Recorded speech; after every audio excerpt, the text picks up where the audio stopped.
ఆంధ్రప్రదేశ్ రాష్ట్ర బడ్జెట్ను రూపాయలు 3,22,359 కోట్లతో అభివృద్ధి ధ్యేయంగా భవిష్యత్ అవసరాలను దృష్టిలో పెట్టుకుని ఆర్థిక శాఖ కేటాయింపులు చేసింది అధ్యక్ష. ఆర్థిక మంత్రి పయ్యావుల కేశవ్ గారు అంకెల గారడి మాటల గారడి చేయకుండా ఎన్నో సవాళ్లను ఆర్థిక ఇబ్బందులు ఎదుర్కొన్న పరిస్థితుల్లో ది బెస్ట్ బడ్జెట్ను ప్రవేశపెట్టారు అధ్యక్ష. గత ఆర్థిక మంత్రి బుగ్గన రాజేంద్ర రెడ్డి గారు పెట్టకథలు చెప్పేవాడు తప్ప అసలు కథ చెప్పే పరిస్థితి ఉండేది కాదు. వాస్తవాన్ని వక్రీకరించి మాట్లాడిన పరిస్థితులు ఈ సభలో మనం చూసాం అధ్యక్ష. అలాగే మనందరికీ సునామీ గురించి తెలుసు అధ్యక్ష. కేవలం 90 నిమిషాల నుంచి 3 గంటలు మాత్రమే అది ప్రభావం చూపిస్తుంది అధ్యక్ష. అలాగే పెను తుఫాను కూడా తీరం దాటే ముందు కొన్ని గంటల నుంచి కొన్ని గంటల తర్వాత మాత్రమే ప్రభావం చూపించగలదు అధ్యక్ష. అవి సృష్టించే విధ్వంసం మనం ఎన్నడూ ఊహించిన విధంగానే ఉంటాయి. అలాంటి ప్రళయాలు కూడా కేవలం ఒక ప్రాంతాన్ని మాత్రమే కొంతవరకు నష్టం చేకూర్చి వెళ్ళిపోతాయి. 2001లో గుజరాత్ కచ్ ప్రాంతంలో వచ్చిన భూకంపం కానీ, 2004లో వచ్చిన సునామీ కానీ, 2014లో వచ్చిన హుద్దూద్ తుఫాన్ కానీ, వాటి ప్రభావం వల్ల అందరి జీవితాలు తారుమారయ్యో మనం చూసాం. అది ప్రాణ నష్టం కానీ, ఆస్తి నష్టం కానీ ఏదేమైనా ముఖ్యంగా అటువంటి సందర్భాల్లో ఆ ప్రాంత ప్రజల భవిష్యత్తే ప్రశ్నార్థంగా మారే పరిస్థితి అధ్యక్ష. వాటిని మించిన విధ్వంసం యావత్ రాష్ట్రం మీద 5 సంవత్సరాల పాటు జరిగితే ఎలా ఉంటుందో మన రాష్ట్ర పరిస్థితి కొన్ని నెలల క్రితం అలాగే ఉన్న పరిస్థితి అధ్యక్ష. అన్ని వ్యవస్థలను విధ్వంసం, అన్ని వర్గాల ప్రజలు బాధలను అనుభవించడం, అందరి భవిష్యత్తు అంధకారం, చివరికి భాషను కూడా వదలలేదు అధ్యక్ష. అది ప్రజలకు అర్థమైంది కాబట్టి నభూతన భవిష్యత్తు రీతిలో చంద్రబాబు గారికి ఎన్డీఏ కూటమికి 164 సీట్లతో పట్టం కట్టారు అధ్యక్ష. విపత్తులను అవకాశాలుగా మార్చుకుని పనిచేసే నాయకుడు గౌరవ ముఖ్యమంత్రి గారు తిరిగి రాష్ట్ర ఆర్థిక వ్యవస్థను గాడిలో పెట్టడానికి ఆయన చేస్తున్న నిరంతర శ్రమను ప్రతి ఆంధ్రుడు అభినందించే పరిస్థితి అధ్యక్ష. రాష్ట్ర బడ్జెట్లో మొట్టమొదటిసారిగా తెలుగు భాష ఉద్ధరణ కోసం 10 కోట్లు కేటాయించడం సుపరిణామం అధ్యక్ష. నికోలే డి కొంటే అనే ఇటాలీ యాత్రికుడు తెలుగును ఇటాలియన్ ఆఫ్ ది ఈస్ట్గా వివరించిన పరిస్థితి. అలాగే కృష్ణదేవరాయల ఆముక్తమాలిదలో తెలుగుదనేల దేశంపు తెలుగే తెలుగు వాళ్ళకుండా తెలుగు కొండ ఎల్లన్న పులుగుల ఇరుగువే భాషాడి దేశ భాషలందు తెలుగు లెస అన్న పరిస్థితి అధ్యక్ష. అలా తెలుగును అభివర్ణిస్తే శంకరాపాడి సుందరాచార్య గారు రాసిన రాష్ట్ర గీతం మా తెలుగు తల్లికి మల్లెపూదండ, అలాగే పొట్టి శ్రీరామ గారు భాషా ప్రయుక్త రాష్ట్రం కోసం ప్రాణాలు అర్పించి, అలాగే ఎన్టీ రామారావు గారు ఊరువాడ పార్టీ పెట్టి తిరిగినప్పుడు తెలుగు భాష మీద తెలుగుదేశం పార్టీ పేరు పెట్టి అధికారంలోకి వచ్చింది కాదని నిజం అధ్యక్ష. మదరైసీలను పిలిచిన మనల్ని తెలుగులకు గుర్తింపు తెచ్చిన మహానుభావుడు ఎన్టీఆర్ గారు తెలుగు విశ్వరాజ్యం పెట్టారు. అట్లాగే బ్రిటిష్ అయిన సిపి బ్రౌన్ గారు తెలుగులో నిఘంటు రాసిన పరిస్థితి అధ్యక్ష. కానీ జగన్మోహన్ రెడ్డి గారు మాత్రం పాఠశాలలో తెలుగు భాషను తీసేసి ఇంగ్లీష్ భాషను బలవంతంగా విద్యార్థుల మీద రుద్దాలని చూసిన విషయం మనందరికీ తెలిసిందే అధ్యక్ష. గత వైసీపీ ప్రభుత్వం భాషా ప్రయుక్త రాష్ట్రాల్లో భాష మీద దాడి చేసి మాతృభాషను మృత భాషగా మారుద్దాం అనుకున్న పరిస్థితి అధ్యక్ష. పనికిమాలను మంత్రులుగా పెట్టి అగౌరవంగా మాట్లాడించే పరిస్థితి, అలాగే బూతులు తెట్టించి తెలుగు భాషను అవమానపరిచి తెలుగు తల్లి కూడా బాధపడే పరిస్థితి అధ్యక్ష. ప్రభుత్వం మాతృభాష బడ్జెట్ కేటాయించడం ఇదే మొట్టమొదటిసారి అధ్యక్ష. ఇది ప్రతి తెలుగువాడు గర్వించాల్సిన విషయం. ముఖ్యమంత్రి గారికి ప్రతి తెలుగువాడు పార్టీలకు అతీతంగా ధన్యవాదాలు చెప్పాల్సిన అంశం అధ్యక్ష. అలాగే పంచాయతీరాజ్ రూరల్ డెవలప్మెంట్లో గత ప్రభుత్వంలో సర్పంచులు కోర్టులకు వెళ్ళి ఫండ్స్ తెచ్చుకునే పరిస్థితి అధ్యక్ష. వాళ్ళు కోర్టులకు వెళ్ళినా కూడా రాని పరిస్థితి అధ్యక్ష.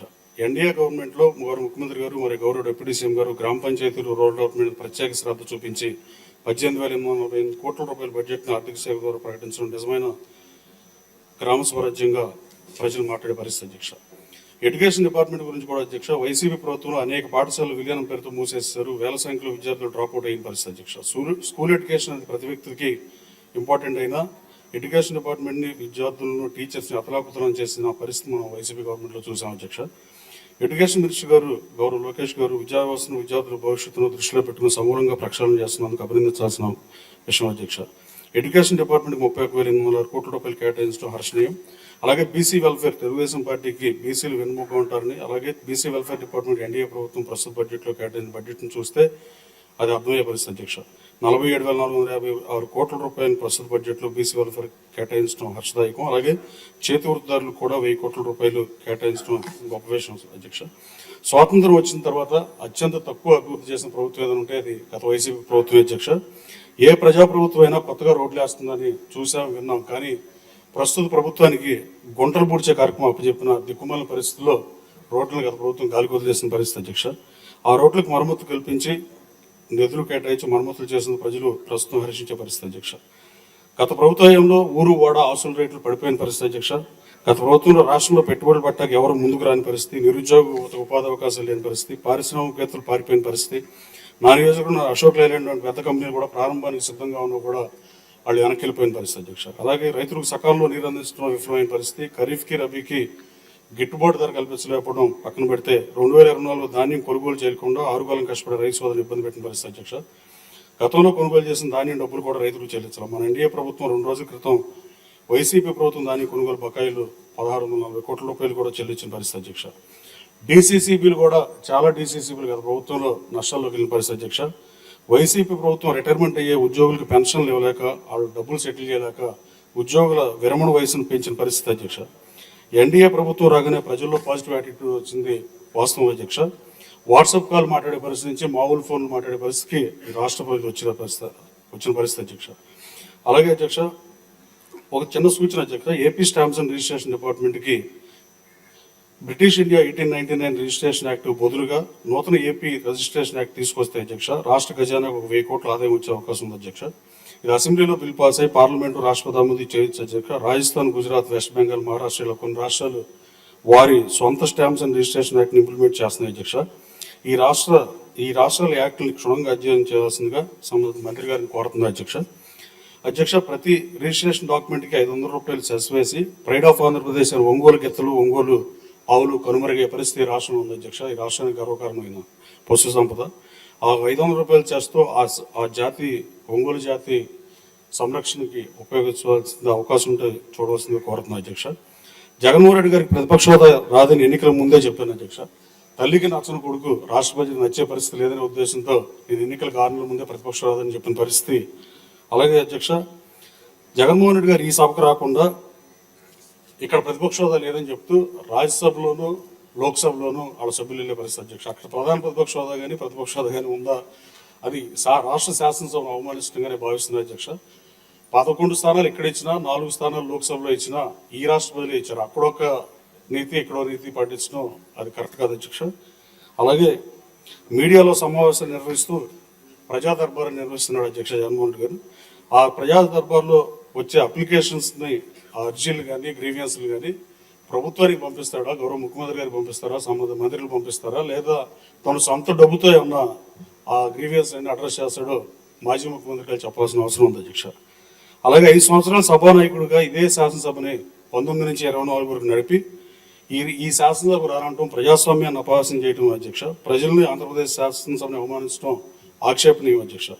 స్వాతంత్రం వచ్చిన తర్వాత రాచరికం కాలంలో ఉన్న రాజులే మంత్రులుగా పనిచేసిన అధ్యక్ష. అది that is beauty of democracy. దాన్ని ఆ రోజు కింగ్స్గా రూల్ చేసిన వాళ్ళు కూడా చలపల్లి రాజా గారు లాంటి ఆయన ఆరోగ్య శాఖ మంత్రి ఉమ్మడి మద్రాసు రాష్ట్రంలో కానీ ఇంకా చాలా మంది రూలర్స్ అలా మంత్రులుగా రాజుగా ఉన్న ఆయన మంత్రిగా పనిచేసిన పరిస్థితులు ఆడు చేస్తే ఈయన 11 స్థానాల్లో వచ్చిన అడగటం దారుణం అధ్యక్ష. అట్లాగే జగన్ గారికి ప్రజలు ఇచ్చిన హోదా అసెంబ్లీ 4వ నెంబర్ గేట్ నుంచి రమ్మంటే ఆయన 2వ నెంబర్ గేట్ కావాలి, అందుకే ప్రతిపక్ష హోదాను అడుగుతాం. అవివేకం కాదా అధ్యక్ష. అలాగే జిల్లాల పునర్రచన ఉన్న అత్యంత అనుభవ రాహిత్యంతో ఆంధ్రప్రదేశ్ రాష్ట్రాన్ని అధోగతి పాల్చేసిన పరిస్థితి. నా నియోజకవర్గాన్ని 2 జిల్లాలో పెట్టారు అధ్యక్ష, ఎన్టీఆర్ జిల్లాలో, కృష్ణా జిల్లాలో. విజయవాడ నుంచి గన్నవరం 19 కిలోమీటర్ల దూరం ఉంటే గన్నవరం నుంచి మచిలీపట్నం 64 కిలోమీటర్ల దూరం అధ్యక్ష. అలాగే పెనమలూరు నియోజకవర్గం అయితే పెనమలూరు 9 కిలోమీటర్ల దూరం ఉంటే మచిలీపట్నం 60 కిలోమీటర్ల దూరం అధ్యక్ష. అలాగే ప్రజలు ప్రభుత్వ కార్యాలయ అవసరాల నిమిత్తం జిల్లా కేంద్రానికి, రెవెన్యూ డివిజన్ కేంద్రాలకి ఎక్కువ దూరం ఏర్పడిన పరిస్థితి. ఈ ప్రయాణాలు ఖర్చుతో కూడిన వ్యవహారం అధ్యక్ష ప్రజలకి. అలాగే గన్నవరం ఎయిర్పోర్ట్కి విజయవాడ టౌన్ 16 కిలోమీటర్ల దూరంలో ఉంటే పోలీస్ కమిషనరేట్ దగ్గర కానీ 60 కిలోమీటర్ల దూరం ఉన్న మచిలీపట్నం ఎస్పీ ఆఫీస్ దగ్గర కాదు అధ్యక్ష. దీన్ని సరిచేయాల్సిన బాధ్యత మన ప్రభుత్వం మీద ఉంది అధ్యక్ష. ఉద్యోగుల విభజన పూర్తి కాలేదు అధ్యక్ష. ఇంకా ఉమ్మడి జిల్లాల ప్రాతిపదికన బదిలీలు, పదోన్నతులు చేస్తున్న పరిస్థితి అధ్యక్ష. జిల్లాకు అవసరమైన అధికారులకు అన్ని శాఖలకు ముఖ్య కార్యాలయాలు లేని పరిస్థితి అధ్యక్ష. అలాగే నేను కేడీసీసీ బ్యాంక్ చైర్మన్గా పనిచేసినప్పుడు అధ్యక్ష 5,200 కోట్ల టర్న్ అని 8,500 కోట్లు పెంచి 100 మందికి ప్రభుత్వ ఉద్యోగాలు ఇచ్చి 120 మందికి ఇంటర్న్షిప్ ఇచ్చి ఎడ్యుకేషన్ లోన్ కూడా పొలం తాకట్టు పెట్టుకుని ఇచ్చింది భారతదేశంలో ఫస్ట్ టైం ప్రవేశపెట్టి ఇన్ని చేసి దేశంలో నెంబర్ 1గా పెడితే నన్ను తీసేసిన పరిస్థితి. అంటే గత ప్రభుత్వం ఎంత మంచిగా చేసిన తీసేసిన పరిస్థితి. తర్వాత కాకినాడ కానీ కొన్ని జిల్లాలు డీసీసీబీలు నష్టాల్లోకి వెళ్ళిన పరిస్థితి. అలాగే నేను జీవో నెంబర్ 90 గత ప్రభుత్వంలో ఒకటి అడ్రస్ చేసి హెచ్ఆర్ పాలసీ రెడీ చేసి చేయించవచ్చు. పిఎస్సిఎస్లు రాష్ట్రంలో పిఎస్సిఎస్లో దాదాపు 425 ఒక 20% పైన కృష్ణా జిల్లాలో ఉన్నాయి అధ్యక్ష. ఆ పిఎస్సిఎస్లో సెక్రటరీలు స్వాతంత్రం వచ్చినప్పటి నుంచి స్వాతంత్రానికి పూర్వం ముందు కూడా ఏ ఊర్లో ఉద్యోగం చేస్తాడు సెక్రటరీ అదే ఊర్లో రిటైర్ అయ్యే పరిస్థితి అధ్యక్ష. వాళ్ళకి ట్రాన్స్ఫర్ లేవు అధ్యక్ష.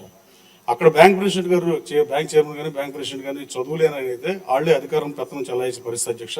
రికార్డులు ట్యాంపర్ చేసే అవకాశం కూడా ఉంది అధ్యక్ష. ఆ జీవో నెంబర్ 19 మన ప్రభుత్వాన్ని ఇంప్లిమెంట్ చేయవలసిందిగా సందర్భ మంత్రి గారిని కోరుతుంది అధ్యక్ష. అలాగే అధ్యక్ష, చివరగా ఎన్ని ఇబ్బందులు ఉన్నా ఎన్ని సవాళ్లు ఉన్నా ఇంత మంచి బడ్జెట్ ప్రవేశపెట్టిన ఆర్థిక మంత్రి పయ్యావుల కేశవ్ గారికి అలాగే గౌరవ ముఖ్యమంత్రి గారికి ధన్యవాదాలు తెలియజేస్తున్నాను అధ్యక్ష.